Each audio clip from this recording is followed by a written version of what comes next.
What's up, everybody? I'm your host, Brian Watkins, and welcome to another edition of the Brian Watkins channel. My subject today is about um, an entertainer that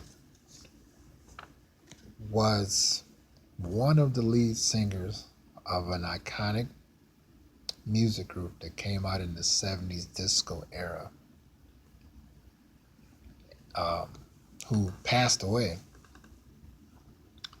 And she made a song called Loving Is Really My Game, and she sung with the group Brainstorm.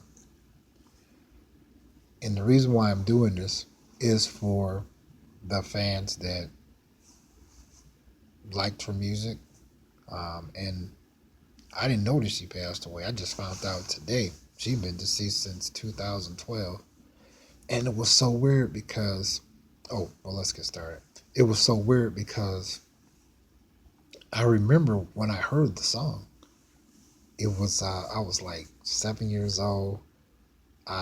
We was living on Mound Road off of Nevada Road. I was going to Piers Elementary School, and for some reason, when I would walk to the store, or walk home from school, I heard the song.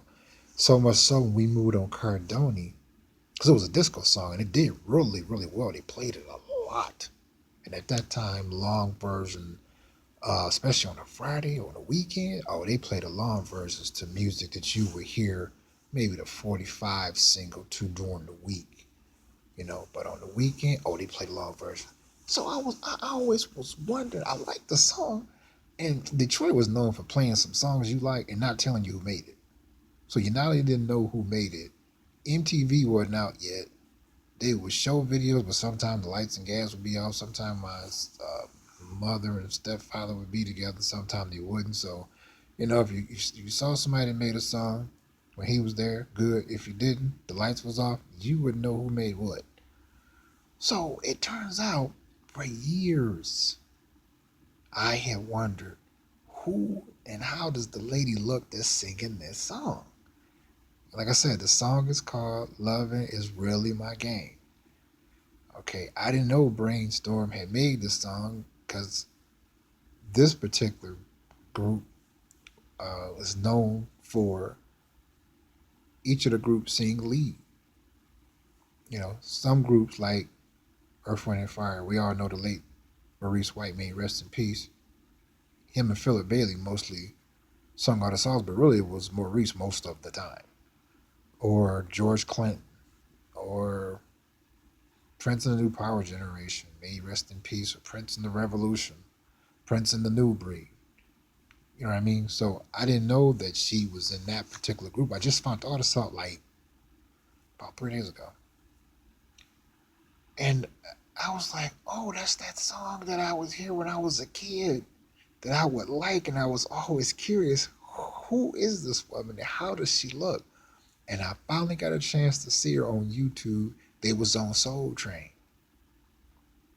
And even while I was looking to her and listening to her song, I was like, that woman, she's already gone. She's already passed away. There wasn't nothing wrong with her. I could just feel it. Sure enough, before I did this video, I dug her up. Sure enough, she passed away of heart failure at age 63. Um,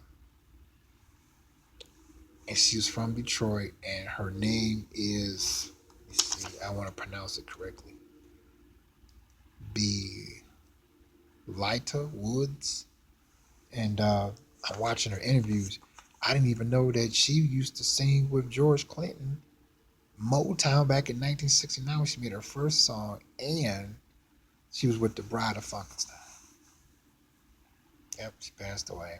So this is my honor giving back that um, she inspired me a lot because that particular song inspired me. My favorite instrument out of all instruments is the bass guitar. I'm training myself to become a lead guitarist because, growing up in the era of Prince and a lot of heavy metal, or late Chuck Berry, may you rest in peace, BB King, may you rest in peace. I've heard a lot of music. So thanks to Prince, may you rest in peace, I can play a lot of different styles of music. So I'm like wanting to play lead guitar as well. But I would have to say she played a major role in me hit by my first bass guitar because that particular song she was singing on, that bass player, I ain't never heard nobody play a bass like that before.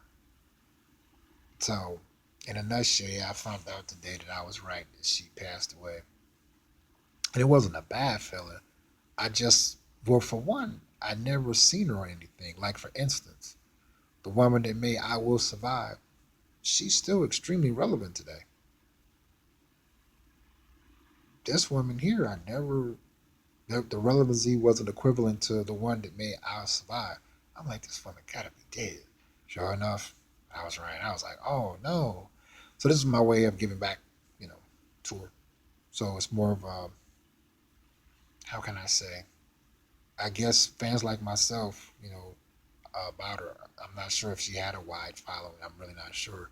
All I know is I liked her voice and I liked the music she was singing. And to find out, and I actually saw the footage with her singing with George Clinton on stage. And the Brides of Frankenstein spoke very highly of her. So I'm going to dig that up even more. So don't be surprised if I do a part 2 or a part 3 on her because I'm still learning more about her. But it all started when I was 6 years old.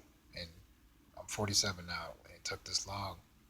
So, in a nutshell, what I miss about her, her voice. And to find out she was from Detroit, that's interesting. So, ladies and gentlemen, I'm out.